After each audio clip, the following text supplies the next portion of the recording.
ایک بار کا واقعہ ہے کہ ایک صحابہ جو ان سے نبی پاک صلی اللہ علیہ وآلہ وسلم کے پاس آئے اور کہنے لگے کہ اے حضور میرے پاس ایک دینار ہے، مجھے بتائیے میں اسے کہاں خرچ کروں۔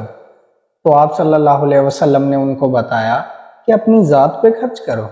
تو ان صحابہ نے کہا کہ اے نبی کریم صلی اللہ علیہ وسلم، اگر میں کہوں کہ میرے پاس ایک اور دینار ہے اپنی ذات پر خرچ کرنے کے علاوہ، تو آپ صلی اللہ علیہ وسلم نے کہا کہ اپنی بیوی پر خرچ کرو۔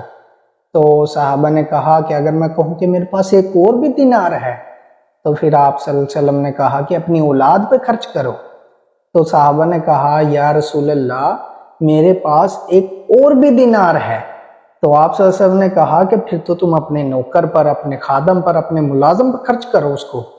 پھر صحابہ بولنے لگے یا رسول اللہ صلی اللہ علیہ وسلم اگر میرے پاس ان سب پر خرچ کرنے کے علاوہ بھی ایک اور دینار ہو تو نبی